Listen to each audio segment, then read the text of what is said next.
You are Locked On Syracuse, your daily podcast on the Syracuse Orange. Part of the Locked On Podcast Network, your team every day. It is, admittingly, a very interesting fit. He is a really good player, but as I said in the previous segment, he is a off-ball guard. He is 6'5". Let me get this right, 190 pounds. So he's probably a little bit undersized to be a starting three. But he is a good player, and he could definitely shoot, and he could certainly play the three in a small ball lineup. However, you have JJ Starling, and you also have Kline Anthony. So one of three things are about to happen here, okay? There are three possibilities now with Nate Kingz joining Syracuse, and we're really not going to get our answer to what Syracuse is planning until probably the end of this transfer portal cycle. So here are the three possibilities. Number one, Syracuse is moving JJ Starling to point guard, and Nate Kingz will be the starting shooting guard next season. I'm not necessarily against this idea, and here's why. I have never subscribed to the belief that Syracuse needs a true point guard or your traditional point guard, your pass-first distributor.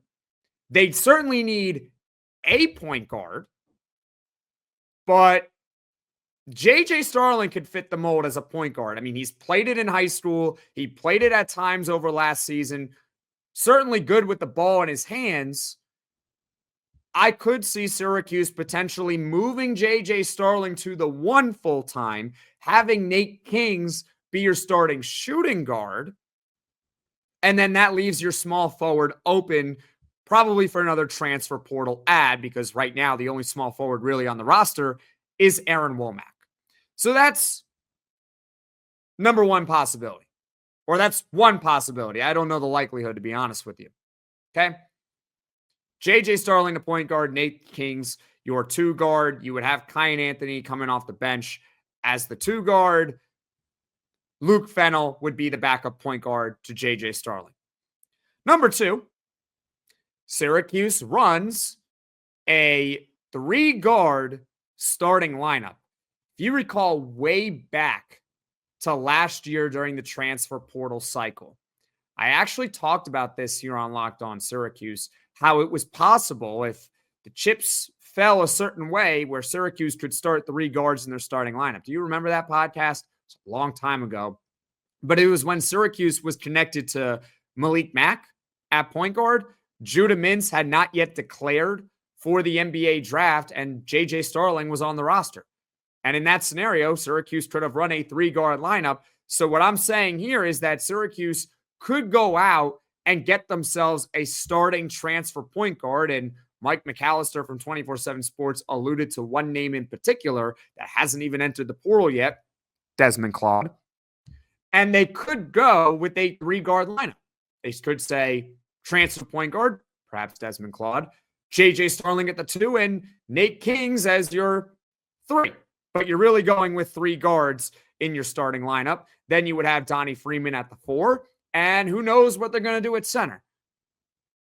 I don't think Syracuse is done from pursuing a center in the transfer portal. In fact, they are connected to one of the Arizona big men in the portal. I think his name is Emmanuel Stevenson off the top of my head.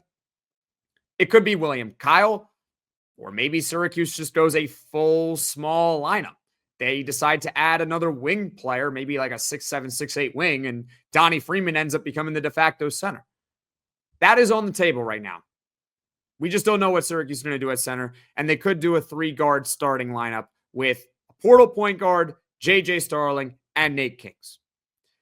The most ideal scenario, although I don't think this is what's going to happen, is that Nate Kingz comes off the bench.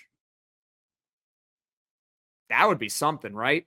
And Syracuse finds a stud point guard and a stud small forward, because then the rotation looks like this. Point guard. You got a stud. Let's say it's Desmond Claude. JJ Starling as potentially a backup point guard, and Luke Fennell, the freshman. Your shooting guard, your starter is going to be JJ Starling. Your backup is going to be Nate Kingz and also Kline Anthony, freshman. Your small forward, stud transfer. Nate Kingz could be the backup 3, so that's another way to get him minutes. And Aaron Womack, a true freshman, who's probably not going to see the floor a lot as a true freshman. I'm not saying this because Nate Kingz doesn't have the ability to start. In fact, I think it's the opposite. Nate Kingz could start on most Division I college teams out there. But if he's coming off the bench, Nate Kingz could be one of the front runners for ACC Sixth Man of the Year, which Syracuse almost had a couple of years ago in Quadir Copeland. Who's against that idea?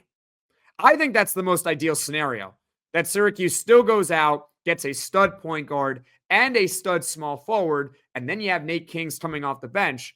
But Jackson, what are you doing with the freshmen? You're burying the freshmen. Luke Fennell, Kline Anthony, Aaron Womack. You can't bury the freshmen. Here is my rebuttal to you. If you are concerned about freshmen and their playing time,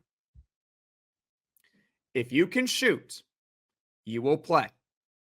If you can defend, you will play. There will always be opportunities to those that can shoot and to those that can defend. So if the freshmen show that they can do that, even in a small amount of minutes, their playing time will increase. If they can't, you're out of luck. That is the deal. It's, again, using the baseball analogy here. It's like prospects in baseball. If you hit, you will play. It's that simple. I don't care that they're crowded at this position. If you can hit 275 and you had on base 35% of the time, you are going to play. Same deal with the freshmen. You shoot, you play. You defend, you play. You do neither, you're probably not going to play much. So the 3 scenarios overall, I see Nate Kingz fitting into this rotation. Number 1 is that JJ Starling is the point guard, Nate Kingz is the 2 guard, and Syracuse goes out and gets a starting small forward. Number 2 scenario is that Syracuse runs a 3-guard lineup. So Nate Kingz becomes your starting 3, and they get a stud point guard in the portal, hopefully. And the most ideal scenario, although I think it's the least likely of the 3, is that Nate Kingz stays at the 2 and he comes off the bench.